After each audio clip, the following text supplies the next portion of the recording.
여호사는 앞뒤 사람 인사하겠습니다. 복 있는 사람이 됩시다. 은혜 받읍시다. 다 지나갈 것입니다. 다 잘 될 것입니다. 할렐루야. 오늘은 여호수아 1장 말씀을 읽었습니다. 오늘 특별히 이제 우리가 살아가면서 우리에게 필요한 5대 역량 가운데 두 번째, 심령에 대해서 살펴보도록 하겠습니다. 하나님께서 모세가 죽자 여호수아를 찾아오셔서 주신 말씀이 오늘 본문입니다. 여호수아는 특별히 모세의 종으로 40년을 살았습니다. 그리고 어느 날 모세가 세상을 떠났고 하나님은 여호수아에게 찾아오셔서 말씀을 하시니 모세는 늘 산에 올라가면 여호수아는 기다렸고 때로는 40일씩 두 번이나 금식도 했습니다. 백성들과 아론은 모세가 죽은 줄 알고 금송아지를 만들고 우상을 숨기는 그런 일을 했지만 여호수아만큼은 하나님의 종 모세를 통해서 순종했고 가라면 가고 서라면 서고 모세의 그림자처럼 따라다녔습니다. 그러나 어느 날 갑자기 하나님께서 내 종 모세가 죽었다 이런 비보를 들려준 거예요. 얼마나 두렵고 얼마나 놀라고 얼마나 떨었겠어요. 이제부터 어디로 갈지 무엇을 할지 모세가 없으니 어떻게 하겠어요. 예전에 오랫동안 시집살이하는 며느리는 갑자기 시어머니가 돌아가시면 저녁밥을 못한다 그러죠. 메뉴가 결정이 안 돼가지고. 모세가 모든 걸 결정하는데 여호수아는 갑자기 죽은 거예요. 그래서 하나님이 여호수아에게 말씀하시기를 이제부터는 네가 모세를 대신해야 한다. 내 종 모세와 함께 있던 것처럼 너와 함께 하겠다. 그리고 한 가지 부탁을 합니다. 마음을 강하고 담대히 해라. 지극히 강하고 담대히 해라. 두려워하나 놀라지 말라. 내가 너에게 명령한 것이 아니야. 너는 마음을 강하고 담대히 하라. 할렐루야. 지금 여호수아는 전쟁을 앞두고 있고 특별히 이스라엘 백성들이 출애굽한 목적은 출애굽에 있지 않고 가나안 정복 전쟁, 가나안에 정착하는 데 있었습니다. 그런데 이 많은 전쟁을 치르기도 전에 지금 요단강을 건너가기도 전에 모세가 세상을 떠나고 말았다. 여호수아에게 하나님께서 분부하신 것은 바로 마음의 힘, 심력, 강하고 담대한 두려움을 극복하는 믿음을 강조해 주신 거예요. 세상을 사는 데 있어서 우리에게 필요한 두 번째 능력은 바로 믿음입니다. 우리에게 지혜가 첫째로 중요하지만은 또 하나 우리는 믿음으로 사는 사람들이다. 세상 사람과 달리 하나님 없는 이방인들과 같이 우리가 믿음으로 산다는 것은 무엇인가? 첫 번째는 전능하사 천지를 만드신 하나님 아버지를 내가 믿습니다. 할렐루야.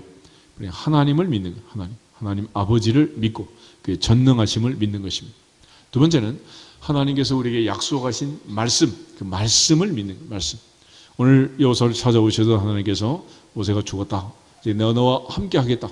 어디로 가든지 너를 떠나지 않고 버리지 않는다. 하는 약속의 말씀을 주신 거예요. 이제 전능하사 천지를 만드신 하나님을 믿지만은 하나님은 우리가 육안으로 볼 수 있는 분이 아니잖아요. 그러나 동시에 하나님은 언제나 우리와 함께 계시고 우리 중에 계시고 내 앞에 계시고 내 옆에 계시고 뒤에서 막으시고 앞에서 인도하시고 우리 평생 이 세상이 끝나 영원한 세상까지 인도하실 줄로 믿습니다. 그러므로 이러한 하나님을 믿을 뿐만 아니라 그가 약속하신 말씀을 믿는 것입니다. 말씀. 우리가 설사 병이 들었다 하더라도 내 몸의 병의 상태를 보는 게 아니에요. 전능하신 하나님을 믿고 그가 약속하신 말씀을 믿는 것입니다. 아멘. 그러므로 하나님이 함께 하시면 말기암 환자든지 감기 환자든지 사실은 똑같은 거예요. 뭐 다를 게 뭐가 있겠어요. 그러나 하나님께서 은혜 주지 않고 하나님의 약속의 말씀을 믿지 않으면 아무런 일도 일어날 수가 없습니다. 데살로니가 성도들처럼 사람의 말로 듣지 않고 하나님의 말씀으로 들으면 이 말씀은 믿는 자 속에서 역사하느니라. 믿는 자 속에 역사하느니라. 시편 56편을 한번 보겠습니다. 시편 56편 다윗의 시편인데 다윗의 고백을 보면 그의 고백은 바로 하나님을 믿고 그 약속의 말씀을 믿는 그 신앙을 고백하는 4절 보겠습니다. 4절 내가 하나님을 의지하고 그 말씀을 찬송하올지라 내가 하나님을 의지하였은즉 두려워하지 아니하리니 혈육을 가진 사람이 내게 어찌하리까. 아멘. 특별히 다윗은 하나님 앞에 이 신앙을 고백하는데 이 시가 기록된 그 시의 표제를 보면 이렇게 되어 있어요. 다윗의 믹담시 인도자를 따라 요낫 엘렘 르호김에 맞춘 노래. 다윗이 가드에서 블레셋인에게 잡힌 때에 이렇게 되어 있습니다. 블레셋 사람 아기스 왕의 손에 붙잡혔어요. 그가 미친 척하고 겨우 빠져나오게 되잖아요. 얼마나 두려웠겠어요. 그런데 다윗은 그 눈에 보이는 상황을 두려워하지 않았고 염려하지 않았고 사람을 두려워하지 않았다. 나는 하나님을 의지하고 그 말씀을 믿습니다. 하나님을 의지하고 그 말씀을 찬송합니다. 할렐루야. 다윗은 항상 하나님을 믿고 그 약속의 말씀을 의지했다는 10절, 11절 두 절 한번 더 보겠습니다. 내가 하나님을 의지하며 그의 말씀을 찬송하며 여호와를 의지하여 그의 말씀을 찬송하리이다. 내가 하나님을 의지하였은즉 두려워하지 아니하리니 사람이 내게 어찌하리까. 아멘. 그래서 믿음으로 사는 사람, 믿음으로 하나님을 섬기고 마음이 강하고 담대한 사람은 어떤 사람이냐? 하나님을 믿는 것이고 그의 약속의 말씀을 믿는 것입니다. 예수님께서도 마태복음 10장 28절 말씀하시기를 몸은 죽여도 영혼을 죽이지 못하는 자들을 두려워하지 말고 오직 몸과 영혼을 등이 지옥에 멸하시는 하나님만 두려워할지어다. 하나님만 두려워할지어다. 바로 그 여호와 하나님만 경외하는, 하나님만 두려워하는 그것이 지혜니라. 그것이 지혜니라. 그래서 지혜 있는 사람은 믿음의 담력이 있는 것이고 믿음의 담력이 있는 사람은 또 지혜로운 사람입니다. 결국 이 믿음으로 강하고 담대한 마음으로 두려워하지 놀라지 않는 마음을 갖게 되면 나타나는 현상이 뭐냐? 사람이 두렵지 않아요. 사람이 두렵지 않다. 그래서 11장에 보면 사람이 감당하지 못할 사람들이다. 그렇게 말합니다. 다시 말해서 사람만 두려운 게 아니라 죽음도 두렵지 않다. 죽음도 두렵지 않다. 사자가 두렵고 뭐 사탄이 두렵고 그런 게 아니에요. 사람이 두려운 게 아니고 사망도 두렵지 않다. 할렐루야. 이 분명한 믿음을 가지고 하나님께 영광을 돌릴 수 있기를 주의 이름으로 축복합니다. 예수께서 부자 청년이 떠나간 다음에 부자가 구원받는 것은 낙타가 바늘기로 들어가는 것보다 더 어렵다. 그런 말을 해요. 그럴 때 제자들이 놀래가지고 그러면 주님 누가 구원을 받습니까? 그렇게 물을 때 예수님이 하신 말씀, 사람으로는 할 수 없으되 하나님으로서는 다 하실 수 있느니라. 다 하실 수 있느니라.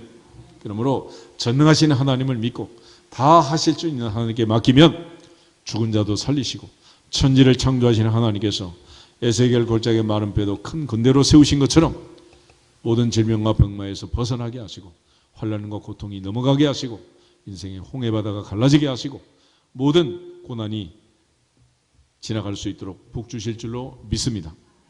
이러한 강하고 담대한 심력, 이 심력을 잘 길러야 한다라는 거예요. 그런데 이 심력의 근원은 뭐냐? 바로 코람데오라는 말인데 하나님 앞에서 사는, 하나님과 동행하는, 하나님이 언제나 나와 함께 계심을 믿는 믿음이다라는 것입니다. 시편 16편을 한번 보겠습니다. 시편 16편 8절. 역시 다윗의 시편인데 한 절만 같이 읽겠습니다. 시편 16편 8절. 내가 여호와를 항상 내 앞에 모시며 그가 나의 오른쪽에 계심으로 내가 흔들리지 아니하리로다. 아멘. 하나님은 항상 내 앞에 있다. 항상 내 앞에 있다. 그리고 항상 여호와께서 내 앞에 모시고 나는 하나님 앞에, 하나님은 내 앞에 있으니 그가 나의 오른쪽에 계시니 내가 흔들리지 아니하리로다. 그래서 다윗은 어떠한 경우에도 하나님을 믿었고 그는 흔들리지 않았습니다. 그리고 바로 그것이 그가 그렇게 두려워하지 않고 강하고 담대할 수 있는 심력의 근원인 것입니다. 특별히 여호사는 한평생 하나님 주신 이 약속의 말씀을 붙들고 모세가 죽은 날부터 시작해서 가나안 정복 전쟁에 임했고 여호사 5장에만 하나님께서 여호사를 찾아오셔서 내 발에 신을 벗어라.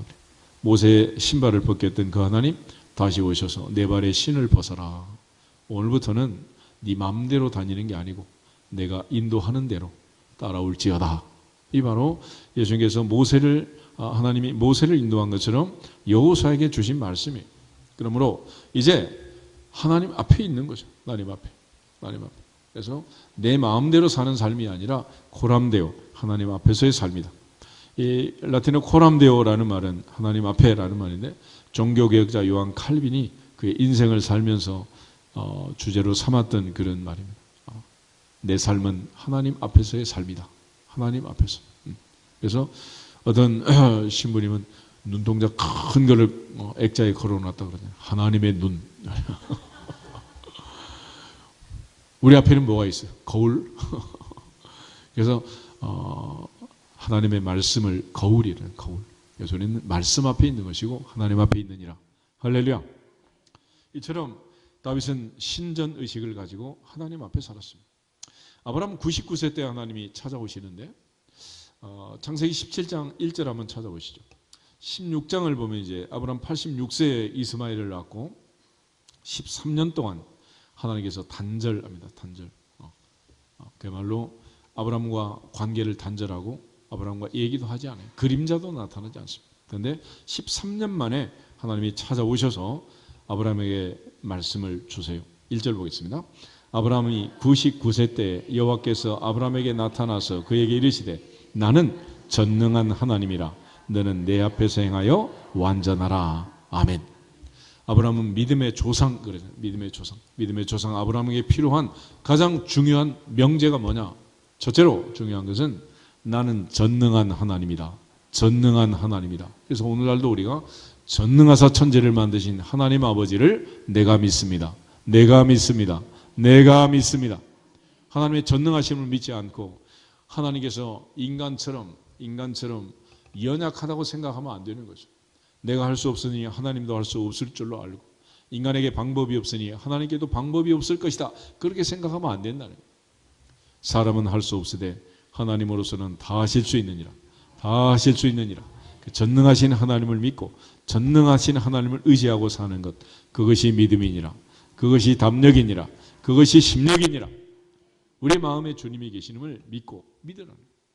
또 하나, 너는 내 앞에서 행하여 완전하라. 너는 내 앞에서 행하여 완전하라. 너의 모든 일거수일투족 앉고 서고 눕고 일어나면 내가 다 보고 있다.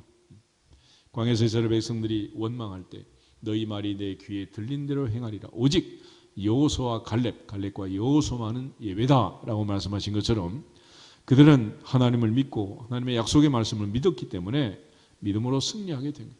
그래서 여호수아의 마지막 24장의 고백을 보면 나와 내 집은 오직 여호와를 섬기겠노라. 여호와를 섬기겠노라. 하나님만 섬기겠다고 내 평생 모세의 종으로 40년을 살았고 마지막 하나님의 종으로 이제 마지막 인생 110세를 마무리할 때까지 살았지만은 하나님을 믿고 하나님과 동행하는 하나님 앞에서의 삶을 사는 그것이 최고의 행복이었음을 강조해 준 거예요. 미가서를 한번 찾아보겠습니다. 미가서 6장 호세아, 요엘, 아모스, 오바다, 요나, 미가 소선지서에 가면 구약성경 미가서가 있습니다. 미가서 6장. 미가라는 선지자는 이사야와 동시대의 선지자인데 선지자 이사야는 왕족들, 귀족들, 또 왕궁을 향해서 선포했다면은 미가는 일반 백성들을 향해서 이제 말씀을 전했고, 특별히 이사야 당시 1장을 보면은 수많은 재물을 드리고 가는 백성들을 바라보면서 너희는 내 마당만 밟고 지나간다 그런 표현을 했어요. 하나님이 정말 원하시는 제사가 무엇인가? 미가서 6장 6절부터 8절을 보겠습니다. 6절 내가 무엇을 가지고 여호와 앞에 나가며 높으신 하나님께 경배할까? 내가 번제물로 1년 된 송아지를 가지고 그 앞에 나갈까? 여호와께서 천천의 순양이나 만만의 강물 같은 기름을 기뻐하실까? 내 허물을 위하여 내 맏아들을 내 영혼의 죄로 말미암아 내 몸의 열매를 드릴까? 사람아, 주께서 선한 것이 무엇임을 내게 보이셨나니 여호와께서 내게 구하시는 것은 오직 정의를 행하며 인자를 사랑하며 겸손하게 내 하나님과 함께 행하는 것이 아니냐. 아멘. 하나님이 우리에게 요구하는 것은 황소나 염소나 많은 재물을 원하는 게 아니다. 오직 정의를 행하며 인자를 사랑하며 겸손하게 내 하나님과 함께 행하는 것이 아니냐. 하나님과 함께 사는 것, 하나님과 함께 행하는 것. 창세기를 보면 대홍수가 났을 때 노아는 하나님과 동행했다. 하나님과 동행했다. 에녹은 65세에 무드셀을 낳고 300년 동안 하나님과 동행하고 하나님의 부르심으로 하늘로 올라갔다. 성경은 기록하고 있잖아요. 우리가 남은 인생 주 앞에 가는 날까지 하나님과 동행하는 믿음의 삶이 되기를 주 이름으로 축복합니다. 우린 그런 의미에서 항상 하나님 앞에 있다. 하나님 앞에. 6절 내가 무엇을 가지고 여호와 앞에 나가며 무엇을 가지고 여호와 앞에 높으신 하나님께 경배할까? 고넬료가 얘기했던 것처럼 베드로의 신방을 받았을 때 우리 모두 하나님 앞에 있습니다. 하나님 앞에 있습니다. 그러므로 우리 모두는 하나님 앞에 이 시간도 있는 것이고 우리 평생 하나님 앞에서의 삶을 살고 있다는 사실을 믿고 믿어지기를 축복합니다. 그래서 하나님이 내 앞에 있다. 이게 얼마나 큰 힘인지. 그래서 어린 아이들을 보면 엄마 아빠가 있으면 잘 놀잖아요. 갑자기 안 보이면 어떻게 돼? 울어. 울잖아. 그지? 조금 컸다고 이제 뭐 잊어버렸어? 하나님과 함께. 할렐루야. 그래서 늘 하나님이 내 곁에 계시고 나와 함께 계신다. 이보다 더 큰 힘은 없는 거죠. 그래서 아이들도 이제 손을 잡고 계단을 내려가도 몇 계단씩 펄쩍펄쩍 뛰잖아. 우리 모두가 다 전능하신 하나님을 믿고 그 믿음으로 하나님 앞에서의 삶을 살고 그 하나님 앞에서의 삶 속에서 오늘 우리의 믿음이 솟아 나오는 것이고 우리의 믿음의 근원, 심력의 근원은 오직 하나님과 함께하는 하나님을 믿고 그 약속의 말씀을 믿는 거기서 나오는 것입니다. 특별히 이제 하나님의 관점과 우리의 관점을 좀 생각해 봐야 되는데 믿음으로 산다는 것은 어떤 차이가 있을까? 예수님 말씀을 보면 무엇을 먹을까 마실까 입을까 염려하는 것은 하나님 없는 이방인들이 사는 삶이다 그랬습니다. 그런데 우리가 사는 삶은 무엇을 먹을까 마실까 입을까 염려하지 마라. 이 모든 것이 너희에게 있어야 할 줄을 하나님이 아신다 모르신다? 너희 하늘 아버지가 다 아신다. 그러면 하나님의 아버지가 아시면 지금까지 우리가 살아온 것처럼 앞으로 살아갈 인생길에 얼마나 필요할지도 하나님이 아시고 준비하신다 안 하신다? 다 아신다. 광야에서 60만이 40년 동안 살았습니다. 하늘에 창고를 만드시고 하나님께서 만나를 날마다 내려주셨어요. 한 끼도 금식하지 않고 굶어 죽은 사람 한 사람도 없고 단지 원망하다가 죽었을 뿐이지. 우리에게 필요한 모든 것 아신다 모르신다. 요즘 우리가 100세 시대 그러면서 이제 노후 준비 이런 얘기를 많이 듣잖아요. 그런데 우리는 노후 준비하는 사람이 아니에요.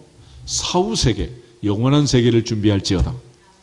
그것을 준비해야 되는 거지. 단지 이 땅에서 몇 년 사느냐 뭐 계산해가지고 뭐 얼마 들어간 이런 이 땅의 삶이 우리의 삶이 아니잖아요.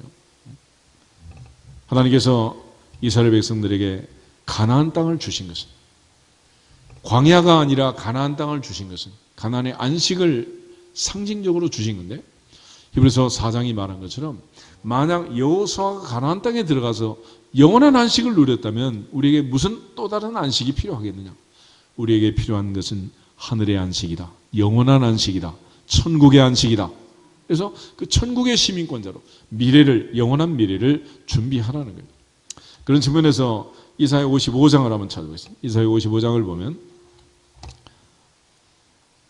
선자 이사야를 통해서 우리가 생각하는 것과 하나님의 생각 얼마나 다른가라는 걸 가르쳐 주세요. 6절에서 9절 말씀을 같이 한번 보겠습니다. 이사야 55장 6절 너희는 여호와를 만날 만한 때에 찾으라. 가까이 계실 때에 그를 부르라. 악인은 그의 길을 불의한 자는 그의 생각을 버리고 여호와께로 돌아오라. 그리하면 그가 긍휼히 여기시리라. 우리 하나님께로 돌아오라. 그가 너그럽게 용서하시리라. 이는 내 생각이 너희의 생각과 다르며 내 길은 너희의 길과 다름이니라. 여호와의 말씀이니라. 이는 하늘이 땅보다 높음같이 내 길은 너희의 길보다 높으며 내 생각은 너희의 생각보다 높음이니라. 아멘. 하나님의 생각과 우리의 생각은 하늘과 땅처럼 다른. 이스라엘 백성들이 홍해 바다를 건너기 전 하나님께서 가까운 길이 있고 지름길이 있었지만은 돌아가게 해가지고 하필 홍해 바다 앞에 진을 치게 했습니다. 근데 바로가 3일 동안 아들 장례식 치르고 보니 이 바보 같은 민족이 바다 앞에다 진을 친 거예요. 이제 쫓아가면 다시 잡아올 수 있겠다. 그래서 군대를 동원해서 추격을 시작합니다. 바로의 마병이, 기병이 추격을 한 거예요. 이스라엘 백성들이 보니 겁이 나고 두려워서 어쩔 줄을 몰라. 그러면서 모세에게 원망을 시작합니다. 애굽에 매장지가 없어 끌고 나왔느냐? 왜 우리에게 이렇게 하느냐? 애굽 사람을 숨기는 것이 여기서 죽는 것보다 낫겠다. 처음부터 우리가 그렇게 한다고 하지 않았느냐? 왜 일을 크게 이렇게 만드느냐? 이스라엘 백성들은 하나님의 생각을 전혀 알 수 없었어요. 전쟁이라는 것은 한쪽이 죽어야 끝나는 거지 그러지 않으면 안 끝나요. 그래서 하나님께서 바로를 죽이시고 전쟁을 끝장내고 안전하게 할 수 있는 그 다음 작전을 예비하시고 홍해바다 앞에 진을 치게 합니다.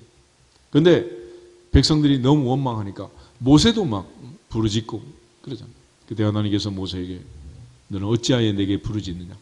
네가 지팡이를 들고 바다를 갈라라. 그래서 바다가 갈라지고 마침내 하나님께서 바로를 수장시키고 더 이상 이스라엘 백성들 추격하지 못하도록 끝장을 내고 그리고 나서 안전하게 광야로 들어간 거 아니겠어요? 이스라엘 백성들은 다 죽었다고 생각하지만은 하나님께서는 다 죽는 그 방법으로 그들을 다 살리신 줄로 믿습니다. 내가 생각할 때는 죽는 것 같지만 그것이 사는 길이라는. 하나님의 생각과 우리의 생각은 하늘과 땅 차이다. 그러므로 내 생각대로 내 생각에 맞춰서 내 생각의 수준으로 하나님의 능력을 제한하지 말라는.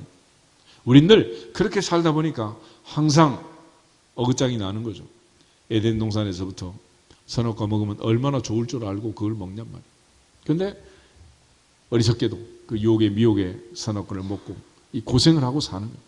그래서 인간은 항상 내 생각이 틀림없이 확실하게 맞다라고 생각이 돼도 내 생각은 틀림없이 틀리다. 그 결론을 내려야 돼요. 롯이 소돔과 고모라를 선택할 때 얼마나 기분이 좋았겠어요. 그렇죠? 그 좋은 땅. 그렇지만 그게 좋은 땅이 아니었다는 것은 우리 너무도 잘 알잖아요. 이유는 내가 선택했기 때문에요. 내가 선택. 그래서 우리는 내가 선택한 게 아니고 먼저 그의 나라와 그의 의를 구하라. 그러면 이 모든 것을 너에게 더하시리라. 내가 좌하면 나는 우하고 내가 우하면 나는 좌하겠다. 나는 하나님이 주신 것을 갖겠다. 그래서 온갖 좋은 은사와 선물은 위로부터 빛들의 아버지께로부터 내려오느니라. 하나님이 주시느니라. 궁극적으로 이러한 관점을 잘 아셔야 돼요. 하나님께서 이스라엘 백성들을 선택하시고 오늘 우리를 선택하는 이 선택의 기준이 있잖아요. 늘 강조했던 건데 고린도서 1장 말씀처럼 하나님은 미련한 자를 들어서 지혜로운 자를 부끄럽게 하시고 약한 자를 들어서 강한 자를 부끄럽게 하시고 세상에 없는 것 천한 것들을 들어서 있는 것 부한 것들을 부끄럽게 하신다. 이유는 자랑하지 못하게. 그래서 하나님께서는 부자가 필요하면 부자를 만들어 쓰시고 지혜가 필요하면 지혜를 부어주시고 할렐루야. 내가 하나님과 함께 하느냐 안 하느냐 이게 문제지 지금 현재 상황이 현재 판세가 어떠냐 이건 하나도 중요하지가 않아요. 그러므로 믿음으로 사는 사람들은 하나님의 관점에서 하나님을 기쁘시게 할지어다. 하나님을 감동시킬지어다. 사무엘상 16장에 이새의 집에 사무엘을 보내서 사울 다음의 왕을 선발할 때 사무엘이 이새의 장자 엘리압을 보고 첫눈에 반하잖아요. 그 용모와 키가 얼마나 빼어나고 멋지게 생겼는지 여호와께서 기름 부실 자가 바로 여기 있었군요. 근데 하나님께서 그 순간 그 용모와 키를 보지 마라. 그 용모와 신장을 보지 마라. 내가 이미 그를 버렸노라. 나 여호와는 사람과 다르다. 사람은 외모를 보거니와 나 여호와는 중심을 보느니라. 중심을 보느니라. 그래서 내가 이새 아들 다윗을 만나니 내 마음에 맞는 사람이라. 내 뜻을 다 이루게 하리라. 그리고 다윗은 늘 내 배의 말이 마음의 묵상이 주님께 연락되기를 원합니다. 하나님께서는 우리의 마음이 어떠한가? 마음, 우리의 심력을 보시는, 믿음을 보시는. 사람은 알 수 없는. 그래서 누가 믿음이 좋은지 그건 아무도 알 수 없잖아요. 그래서 이런 우스꽝스러운 얘기가 있잖아요. 비가 오지 않아서 기우제를 드리기 위해서 모든 동네 사람들이 다 가는데 조그만 꼬맹이 하나가 우산을 들고 달랑달랑 따라오는 거예요. 그러니까 어른들이 구박을 하는 거예요. 아니 비가 오지 않아서 지금 기도하러 가는데 넌 어떻게 우산을 들고 그렇게 그러니까 이 꼬맹이가 이렇게 말하는 거예요. 아니 지금 우리 비 오라고 기도하러 가는 거 아니야? 이따 올 때 비 올 텐데 어떡하냐?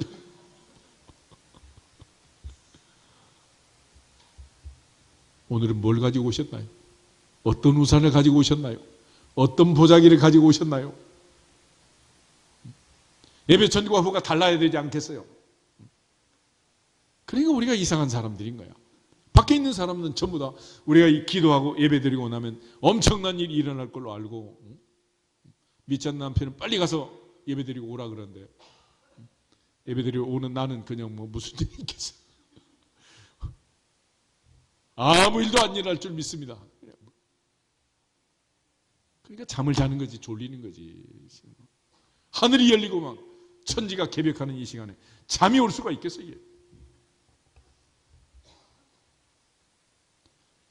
그래서 하나님께서 인간의 생각을 바꾸는 게 너무 힘이 되는 거예요. 생각을 바꾸는 거예요. 사도행전 10장을 한번 찾아보겠습니다.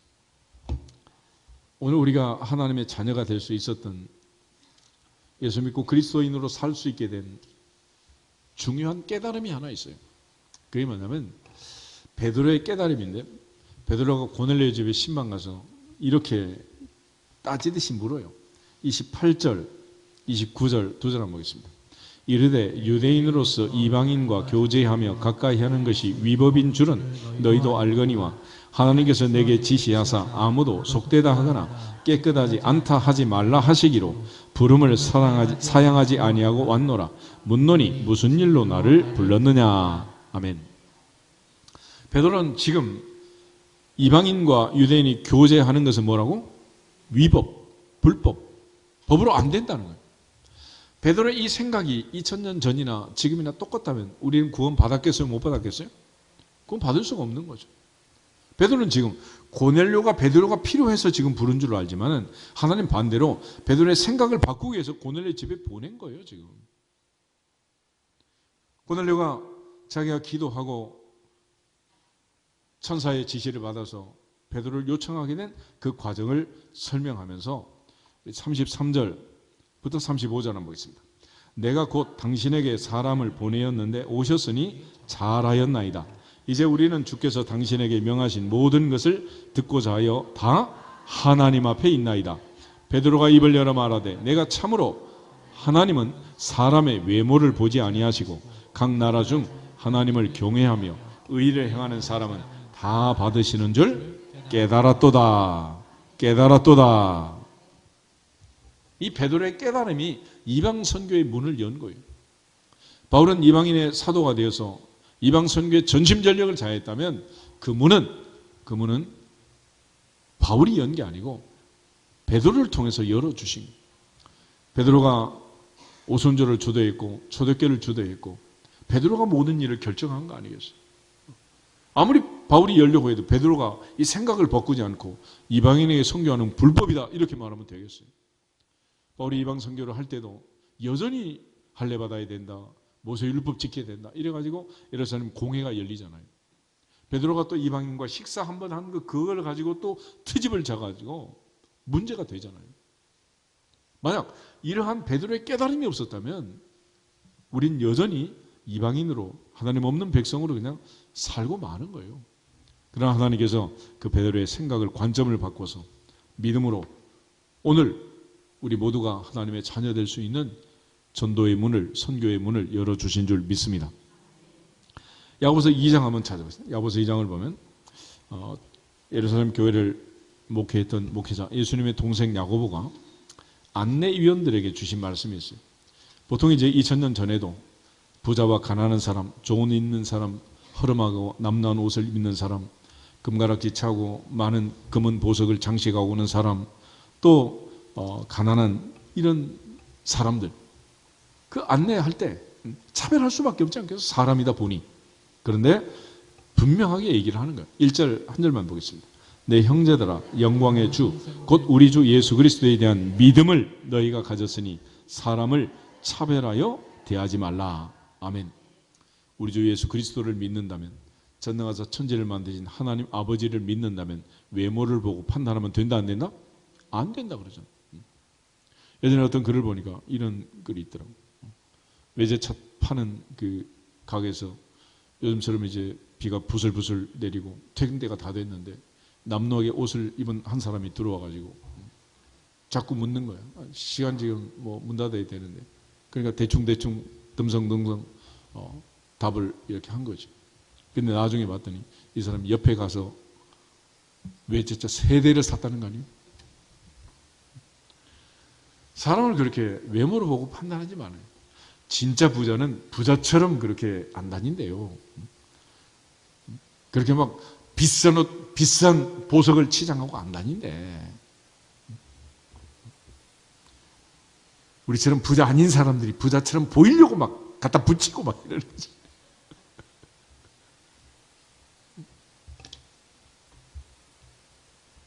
2000년 전에도 예수를 믿는 사람이라면 외모를 보고 차별하라 하지 마라? 하지 말라. 하지 마. 우리 끝까지 차별하고 실수를 하는 거죠. 근데 이 야고보가 진짜 믿음이 뭔가를 우리에게 강조해요. 그 진짜 믿음이 뭐냐? 2장 한번 보세요. 2장 17절. 이와 같이 행함이 없는 믿음은 그 자체가 죽은 것이라. 26절. 영혼 없는 몸이 죽은 것 같이 행함이 없는 믿음은 죽은 것이니라. 아멘. 그러니까 말씀을 듣고 그 다음에 뭐가 중요하다는 거예요? 행하는 것. 그것이 담력이고 그것이 심력이고 그것이 믿음이라는 거예요. 진짜 믿음은 듣는 자가 아니다. 예수님께서 산상수훈의 결론을 내릴 때 누구든지 나의 이 말을 듣고 행하는 사람이 그 집을 반석 위에 지은 지혜로운 사람이다. 그러나 누구든지 나의 이 말을 듣고도 행하지 않는 사람은 그 집을 모래 위에 지은 어리석은 사람이다. 그랬잖아요. 우리가 말씀을 듣고 행동하는 것, 이게 얼마나 중요합니까? 아이들이 학교에 가는데 많은 아이들이 똑같이 같은 선생님 같은 교실에서 같은 공부를 하잖아. 어떤 애는 공부를 잘, 어떤 애는 못해. 선생님 말씀 잘 듣는 애는 공부 잘하고 잘 듣지 않는 애는 못하는 거 아니겠어요? 우리가 듣는다 할 때 이 귓구멍으로 듣는 거 얘기하는 거 아니잖아요. 선생님 말씀을 듣고 뭐 하는 거예요? 실천하요, 실천. 아이들이 학교 다니면서 선생님 말씀 듣고 실천하는 게 뭡니까? 2가지야. 예습, 복습. 몰라? 우리 30년 교회 다녀도 예습, 복습 해요, 안 해요? 안 하잖아. 그러니까 알기는 아는 것 같은데 설명을 못해. 설명을 못하면 아는 거예요, 모르는 거예요? 모르는 거지. 아이가 공부를 해서 지가 이 문제를 확실하게 풀 줄 알면 친구한테 알려줄 수 있어야 돼, 없어야 돼? 당연히 있어야지. 그래서 성경은 우리에게 경고의 말씀을 주는 거예요. 로마서 2장 한번 보세요. 로마서 2장 13절. 로마서 2장 13절. 한 절만 가지겠습니다. 로마서 2장 13절.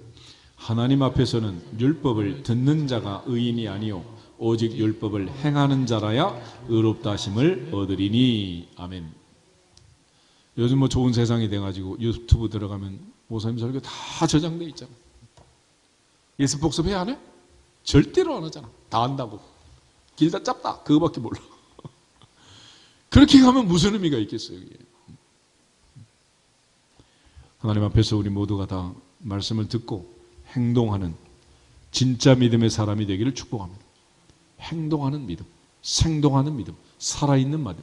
진짜 믿음은 말씀을 듣고 행하는 것입니다. 야고보가 말한 것처럼 행함이 없는 믿음은 그 자체가 뭐다? 죽은 것이다. 죽은 믿음이. 히브리서 11장에 있는 많은 믿음의 사람들이 나옵니다. 그들이 영적 전쟁에서 승리한 믿음의 조상 아브라함, 이삭, 야고보로부터 시작해서 히브리서 1장 말한 믿음의 전당에 올라간 수없이 많은 믿음의 사람들은 듣기만 한 사람들이 아니라 믿고 실천한 사람. 여사는 하나님 말씀을 듣고 믿고 전쟁터에서 가난을 정복하고 승리했습니다. 오늘 우리가 믿음으로 산다는 것, 하나님을 믿고 약속의 말씀을 믿고 산다는 것이 얼마나 중요한 일인가 하는 것입니다. 바로 그렇게 사는 것, 하나님 앞에서 사는 것, 코람데오의 삶, 그 모든 근원은 하나님을 믿고 하나님의 약속의 말씀을 믿는 데서 나온다. 다윗처럼 내가 여호와를 항상 내 앞에 모시며 할렐루야. 그런 차원에서 우리가 하나님을 믿는다는 것은, 그리고 그의 약속의 말씀을 믿는다는 것은 우리의 삶의 가장 중요한 두 번째 능력이 되는데, 그 능력 가운데서 우리가 기억할 것은 항상 생사화복을 주장하신 하나님께 내 인생을 맡기라는. 인생은 죽는다. 누구나 피할 수 없는 것이 죽음이란, 죽음. 그래서 믿음의 사람들은 세상이 감당하지 못할 자다. 죽음을 두려워하지 않는 자다 그러죠. 사후세계가 준비되어 있으면 죽음이 두렵지 않잖아요. 준비가 안 되어 있으니까 늘 문제가 되는 거죠. 그런 측면에서 우리는 항상 하나님만 두려워하고 전능자만 의지할 수 있기를 주 이름으로 축복합니다. 동시에 현재에 감사하고 현재 행복하고, 항상 믿음은 현재 진행형이다. 현재 진행형이다. 은혜는 언제 받아야 된다? 지금이 은혜 받을 때지. 다음 시간에, 다음에 잘하겠다. 그건 공부 못하는 애들이 하는 말이야. 궁극적으로 하나님 앞에서 내게 주어진 사명, 바울처럼 주께서 받은 사명을 위해서 달려갈 길을 마치고 거기서 끝나는 게 아니에요. 이제 후로는 사후에 주 앞에 가는 날 의의 면류관이 준비되어 있느니라. 할렐루야. 로마에서 개선 장군이 들어오면은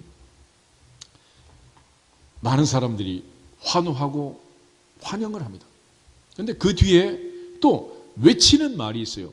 그게 뭐냐면 메멘토 모리라고. 메멘토 모리.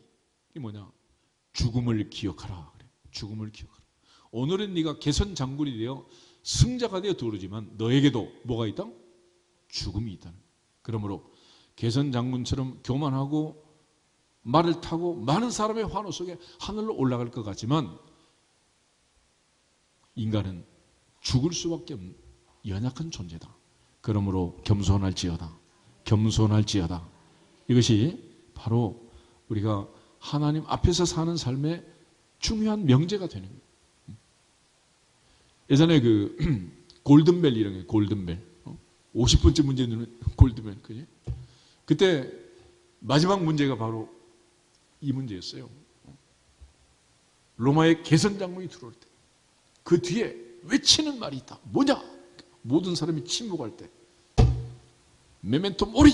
그리고 골든벨을 울려서 많은 사람이 박수치고 환호했는데 그게 중요한 게 아니라 오늘 너나 나나 뭘 기억하라? 죽음을 기억하라. 죽음. 아멘. 내 인생에 죽음이 있는데 그 죽음은 멀리 있지 않습니다. 바로 오늘 밤이 나의 마지막이 될 수도 있다 없다? 있단 말이에요. 그런데 인생이 전능하신 하나님 앞에서 너무 교만한 거죠.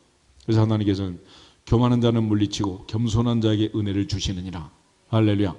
시편 146편 한번 보겠습니다. 시편 146편 1절에서 5절 말씀. 시편 146편 1절에서 5절 같이 한번 읽겠습니다. 할렐루야. 내 영혼아 여호와를 찬양하라. 나의 생전에 여호와를 찬양하며 나의 평생에 내 하나님을 찬송하리로다. 귀인들을 의지하지 말며 도울 힘이 없는 인생도 의지하지 말지니 그의 호흡이 끊어지면 흙으로 돌아가서 그날에 그의 생각이 소멸하리로다. 야곱의 하나님을 자기의 도움으로 삼으며 여호와 자기 하나님에게 자기의 소망을 두는 자는 복이 있도다. 아멘. 하나님께 소망을 두고 죽음 이후, 노후가 아니라 사후가 준비되어 있는 그 사람은 복이 있도다. 영원한 천국을 소망하는 자는 복이 있도다. 내 인생은 이 땅에 살다가 끝나는 이방인이 아니잖아요. 우리 모두 영원한 천국의 소망을 가지고 항상 이 세상의 삶은 죽음으로 끝나지만 죽음 이후에 영원한 세상이 있음을 알고 하나님 앞에 더욱 겸손할 수 있기를 주 이름으로 축복합니다. 마귀는 늘 거짓과 교만으로 우리를 넘어지게 만들지만은 주님의 온유와 겸손한 마음으로 영적 전쟁에서 늘 승리할 수 있기를 주님의 이름으로 축복합니다. 두 번째 우리가 기억할 것은 항상 현재의 삶에 충실하라. 믿음은 현재 진행형이다. 고린도서 6장 말씀을 보면 보라 지금이 은혜 받을 만한 때요 보라 지금이 구원의 날이라 그랬습니다. 유명한 돌스토이가 쓴 그 세 가지 질문이라는 단편이 있어요. 그러면 세 가지 질문이 뭐냐면 내 인생에서 가장 중요한 시간이 언제냐? 내 인생에 가장 중요한 사람이 누구냐? 내 인생에 가장 중요한 일이 무엇이냐? 이런 질문을 던져요. 돌스토이가 내린 결론은 간단합니다. 내 인생의 가장 중요한 시간은 현재다. 지금이다. 지금이다. 그리고 내 인생의 가장 중요한 사람은 바로 내가 만나는 내 곁에 있는 나와 함께 있는 이 사람이다. 그리고 가장 중요한 일은 뭐냐? 지금 내 옆에 내 곁에 있는 이 사람에게 선행을 베풀고 감사하는 일이다. 그래서 우리는 있을 때 잘해 그러죠. 무슨 말이겠어요? 기회는 항상 올 것 같지만 지나고 나면 끝이 나는. 그래서 우리는 밥 한 번 먹자 그리고 3년 지나갔잖아요. 그때 먹으려면 뭐 그때 먹어야지. 지나가면 안 되는 거야 이게. 그래서 뭐든지 아이들이 예를 들어 엄마 아빠 사주세요 그러면 다음에 그럼 언제 사줘? 시집 가도 못 사줘. 그냥 지나가는 거야. 뭐든지 필요로 할 때 그때 해야 되는데 우리 늘 외면하고 거절하고 그리고 기회는 다 지나가 버리고 만단 말이야. 그런 차원에서 항상 하나님 앞에서 현재가 중요하다. 현재. 예수님께서도 내일 일은 내일이 염려할 것이다. 한날의 괴로움은 그날의 족하니라. 하루하루 충실해라. 그날에 충실하라. 내일은 염려해라 하지 마라? 하지 마라. 그러니까 먹고 싶다 그러면 사줘. 살찔 거는 내일이니까. 걱정하지 말고.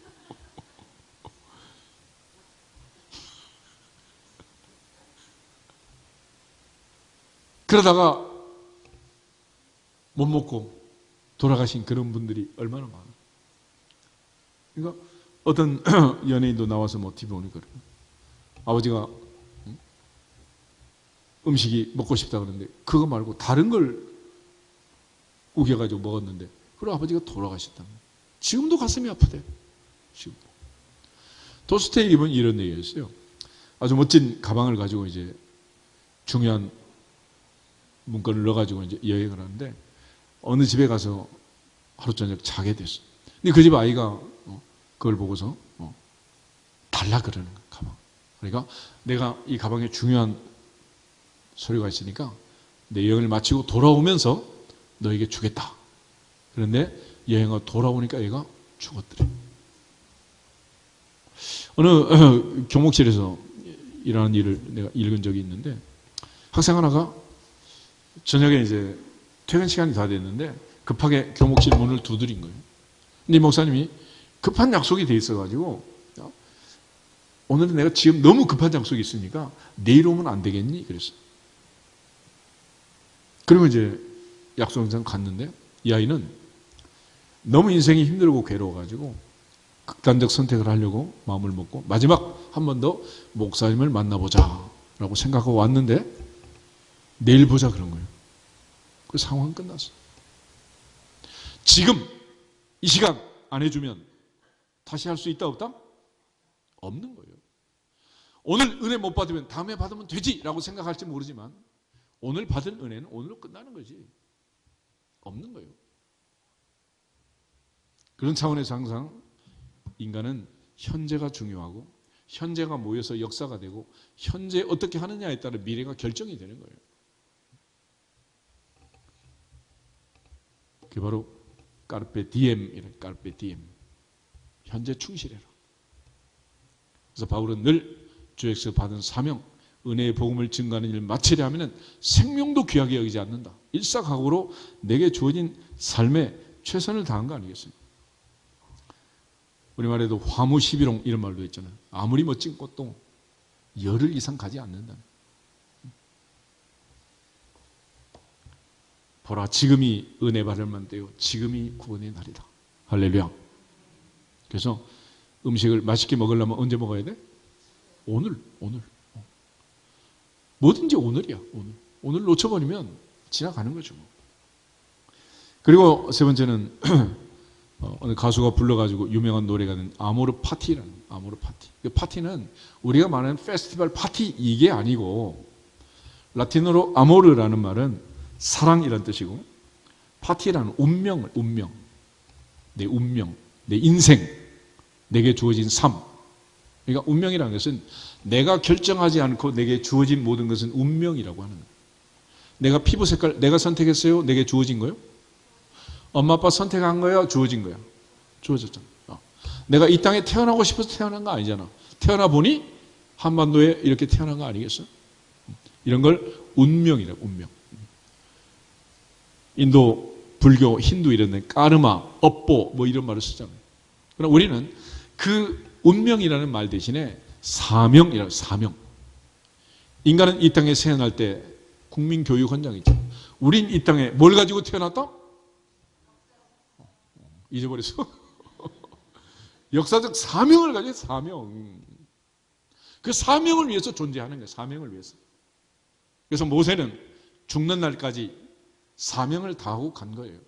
모세는 기력이 쇠하고 눈이 흐리지 않았지만은 하나님께서 불러가셨습니다. 사명을 다했으니까. 요셉은 사명을 다 마치면서 나와 내 집은 오직 여호와를 섬기겠노라 선포한 거예요. 우리 주님이 십자가에서 마지막 외치신 말씀, 다 이루었다. 테텔레스다이, 다 이루었다. 뭘 다 이루었다는 거예요?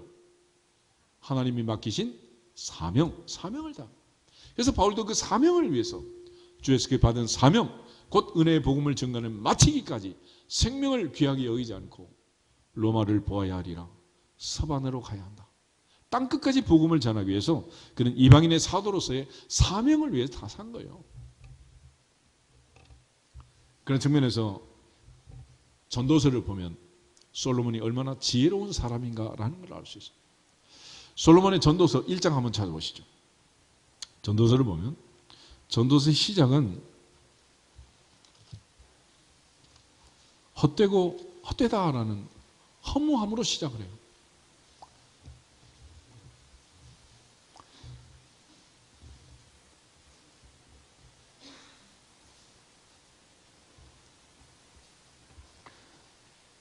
(1절) (2절) 우리 2절만 읽어보겠습니다.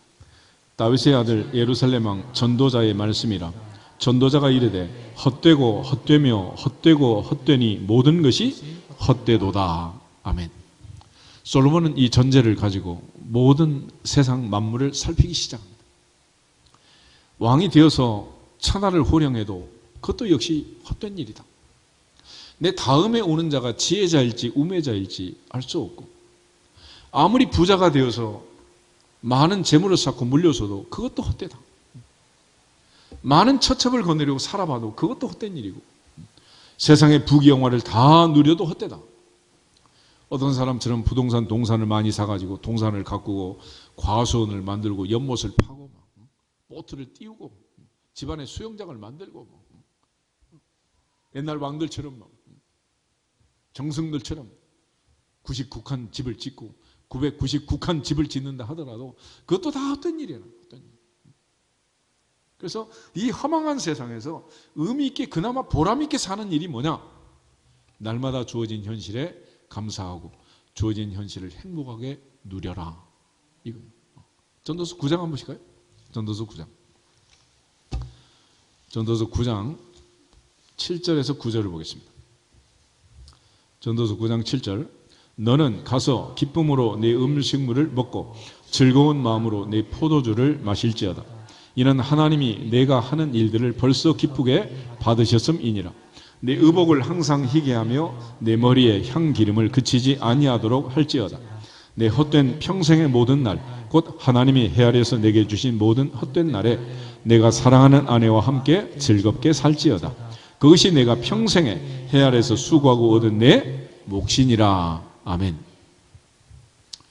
먼저 7절에 보면 너는 가서 기쁨으로 뭘 해라? 음식물을 먹고 즐거운 마음으로 포도주를 마시라. 오늘 점심부터 맛있게 즐겁게 행복하게 먹고 마시기를 축복합니다. 그러니까 항상 식사 자리에서 행복하게 건강하게 맛있게. 그래서 맛있게 먹으면 공칼로리 그러잖아. 즐겁게 맛있게. 솔로몬이 말한 거 솔로몬이. 그러니까 내 평생 살아봤자 그 많은 부귀영화를 누리고 뭐 수백 채 수천 채 빌딩이 있다 그래도 오늘은 유리창 떼먹고 오늘은 뭐 화장실 떼먹고 그러겠어? 다 필요 없는 거예요. 그래서 부동산 거지라는 말도 하잖아요.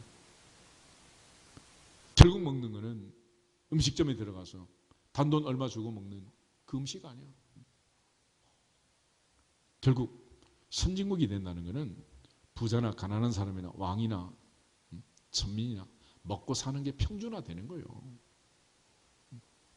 그래서 그 옛날 뭐 클린턴 같은 경우 백악관에서 맨날 햄버거 먹다가 나중에 수술도 하고 건강 전도사가 됐다 그러잖아요. 결국은 우리가 먹는 것 기쁘고 즐겁게 할렐루야 하루새끼 행복하게 사시기를 축복합니다. 두 번째는 8절에 보면 내 의복을 항상 희게 하고 내 머리에 기름을 그치지 않도록 해라. 요즘으로 말하면 품위 유지하고 살라는 거야. 품위 유지하고. 애들이 아마 찢어진 청바지 입고 다녀도 멋지지만 할머니가 그러고 다니면 되겠어요. 그리고 좋은 옷은 다 놔두고 나중에 죽어. 그러면 그건 누가 입나요? 다 태워요. 아무도 안 입어요. 어느 딸이 있겠어요? 어느 며느리가 있겠어요? 오늘부터는 어떤 옷 입어라. 제일 좋은 옷 꺼내가지고 나머지는 다 나눠줘요. 나눠줘. 아파트마다 분리수거하면 있잖아요. 입지도 않는 것 1년 내내 안 입으면 내년에 입는다 안 입는다? 그거 왜 놔두는 거예요? 그렇게 살지 말라는 거예요. 그렇게 살지 말라. 마지막 9절은 행복하게 둘이 잘 살아라. 그런 얘기 아니겠어요? 그것이 네가 받은 몫이다. 네 몫이다. 그래서 흔히 그러잖아. 쓴 것만 내 돈이다. 수억을 모았다 하더라도 내가 쓴 것만 내 몫이야. 그래서 버는 사람 따로 있고 쓰는 사람 따로 있다 그러잖아. 내가 아무리 아침부터 저녁까지 일찍 일어나고 늦게 눕고 수고의 떡을 먹고 쌓아놔봤자 누집딸도 누집딸인지 모를 그 딸들이 와가지고 다 쓸 테니까 쓰기 전에 행복하게 식사하고 단정하게 풍요 유지하고 오늘 행복할지어다. 내일 아니에요. 자꾸 내일 그러면서 우리가 이제 흔히 많은 사람은 퇴직하면 그러잖아요. 연금 받는 게 좋으냐 일시불 받는 게 좋으냐 답은 없어요. 내가 빨리 죽는다면 어떻게 해야 돼? 그래도 연금 받아. 다 받아서 유람선 타고 세계 일주하고 멋지게 가야지. 그걸 뭐 남기면 뭐 하겠어요. 좋다 나쁘다 답은 없는 거예요. 그러나 솔로몬이 세상을 살아보니 그렇다. 살아보니 언제 행복해야 된다? 지금 오늘 점심부터 행복하게 맛있게 할렐루야. 그래서 음식은 무엇을 먹느냐도 중요하지만 누구하고 먹느냐 이게 중요한 거예요. 어디에서 사느냐 많은 사람이 그거 생각하지만은 누구하고 사느냐 그게 더 중요한 거예요. 다윗은 항상 내 앞에 누구 모시고 산다? 시아버지 시어머니 말고 하나님 모시고 산다니. 하나님. 할렐루야. 그게 코람데오 아니에요. 코람데오.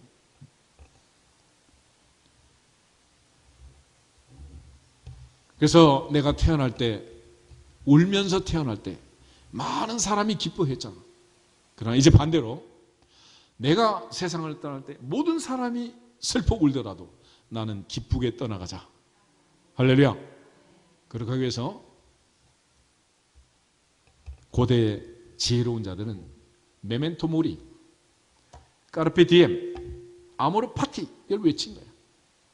하나님 앞에서 우리 모두 내게 주어진 인생에 대해서 원망하거나 불평하지 말고 내 앞에 전쟁터가 펼쳐지는 인생이라 하더라도 여호사처럼 강하고 담대할지어다. 두려워하지 말고 놀라지 말지어다. 하나님의 인도하심을 믿고 영적 전쟁에서 승리하기를 주님의 이름으로 축복합니다. 다 같이 주 예수 그리스도의 이름으로 강하고 담대할지어다 선포하게 되었습니다. 주 예수 그리스도의 이름으로 강하고 담대할지어다. 강하고 담대할지어다. 강하고 담대할지어다.